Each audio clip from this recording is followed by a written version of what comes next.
So in this presentation, we'll be talking about the case scenario disorder in the house.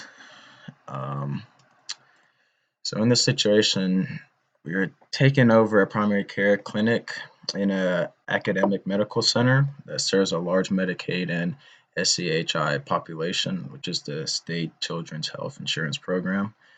And along with those is the are also underinsured self-paid clients. And Dr. Kidd, a pediatrician, is leading a group threat to leave the clinic due to a number of complaints. And they've listed their top 10 complaints and want effective change for the new administration that we're taking over. So the first complaint is the clinic's in a high crime area and several employees have been mugged on their way to and from work. Second, theft inside the clinic is rampant, and despite having locks and keys for their belongings, uh, and the inventory, purses, medications, and supplies are still keep disappearing. The third is patients come with problems ranging from preventive care to emergency conditions, yet they're all treated the same. And due to this, a patient nearly died in a waiting room because she had to wait so long to be seen last year.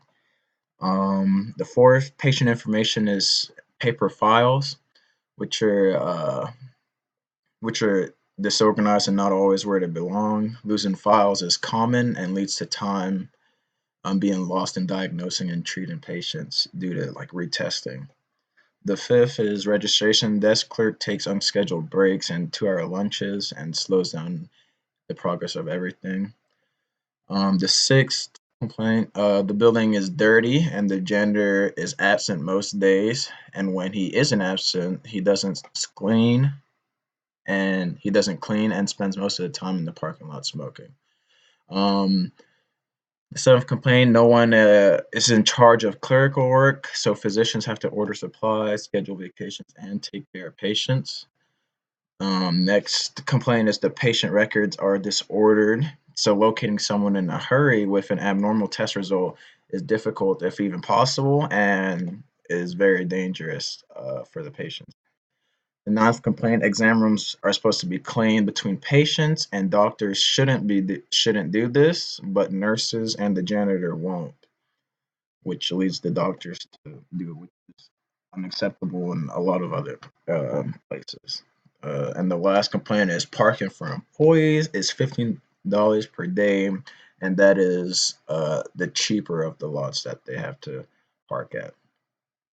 So we then go into the main factors of what I believe is driving the issues in the clinic, and one of the first one is the clinic's location within a high crime area, such as with the large population of Medicaid, the SCHIP population, and underinsured or self-paid clients.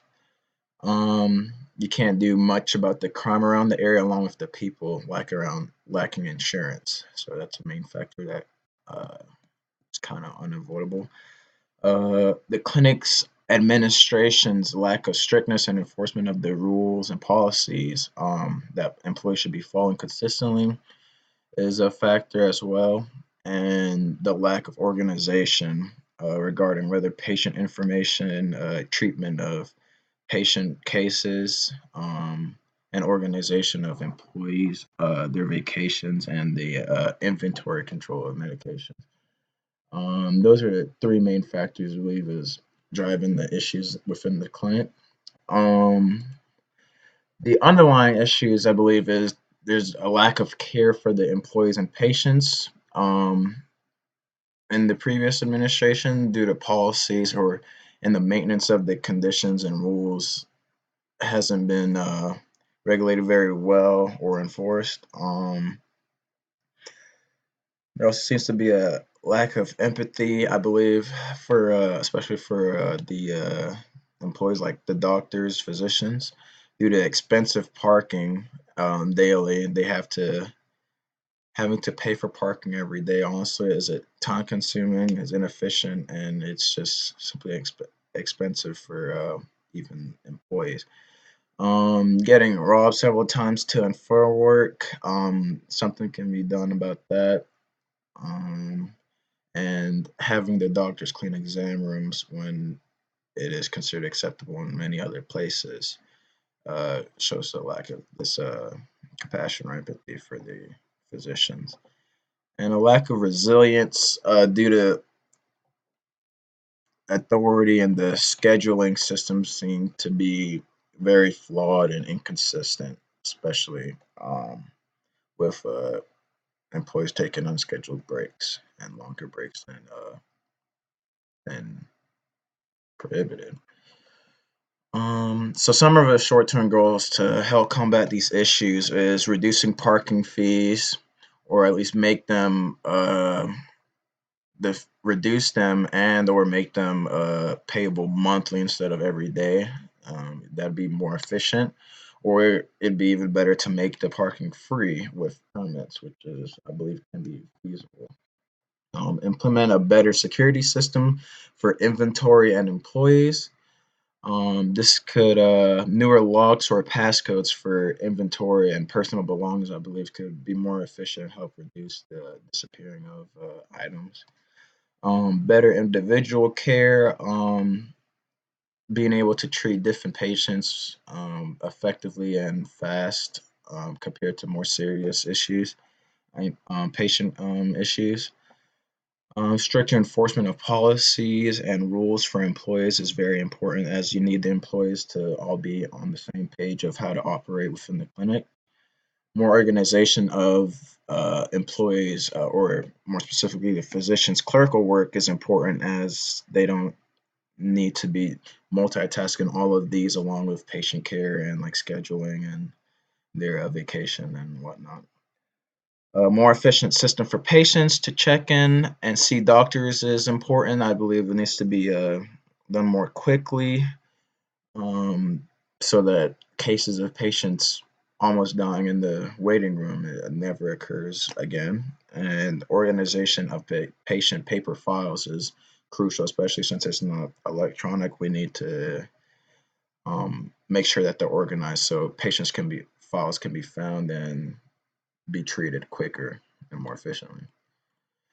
So some of the long-term goals that don't necessarily be done right away is like transfer patient information and records electronically. I believe can be important, but that can be implemented over time as long as the paper files are organized properly.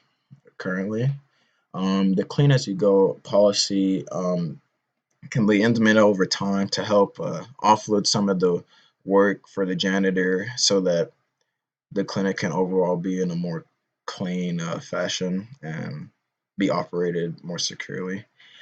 More security cameras and security guards, due to the high crime rate in the area, I believe can be important to help ensure employee safety and overall comfortability within the workplace and getting to it. Detail the work schedule for employees and designated breaks, and enforcing the penalties for unauthorized breaks is, I believe, would be important to help get the employees within the system, work within the system, and making sure that even though it should be implemented probably immediately, it gives them some time to get adjusted to it so that they have a fair warning. And creating awareness of the job description of each employee and their duties would also be very important. I'd say maybe having a monthly meeting, making sure everyone's up to date with how they're supposed to be operating or if there's any changes, and possibly adjusting the hiring process for some of these employees, so that the clinic can be running smoothly, continuously, consistently, is very important as well. Um, and then some of the resources that I believe can help implement some of these changes is like some fundraising to raise money for some of these new technology, or maybe some partnerships with some of the electronic and security companies. I know that there's been some partnerships in the past where, like a facility, they can form a partnership where the companies, electronic companies, can give them deals, or let them have some of the new technology in exchange for discounts or some benefits in their healthcare at the clinic, being able to get discounts on certain medications or whatnot. and procedures that could be very beneficial. And getting some of these companies, also, I guess, electronical companies, getting some of these cameras, you can also offer these deals to their company and their employees, such as security cameras and like passcode, protected lockers and doors. So it reduces theft from, I guess, potential clients and just patients.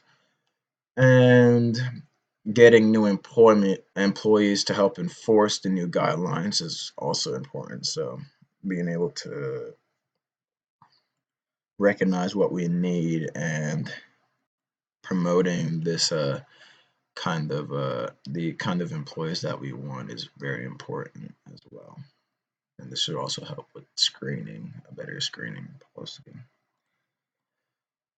So reflecting on the situation, personally, being in a work environment, if you feel as though the administration or supervisors don't appear to have a good understanding with their subordinate, make staying there at the organization or giving your best effort in your position can be very difficult, as it feels like it might be pointless. And these issues can develop most likely due to a supervisor's view of being thinking they're better than their subordinates or having the freedom to enforce whatever they like or what they feel is important. Knowing this, if an organization is unorganized and has a lack of compassion for their clients, not only their clients and their employees, giving them any support, whether it's funding or just overall work ethic within the workplace, work environment, can be very unlikely and lead to a bad reputation, which also therefore leads to less clients and potential workers to apply there and recruit. And so we believe the delegation process in the organization, in the organization with the past administration was poor and lacking a good administrative system due to jobs being unfinished or no willing managers or supervisors to inspect and enforce the rules and policies that need to be done, especially with the physicians. Uh, and to properly address these issues as the new administration, stricter requirements for the managers and supervisors will have to be implemented to maintain a consistency throughout the facility along with the employee and their duties. And that would be all for this presentation on disorder in the house.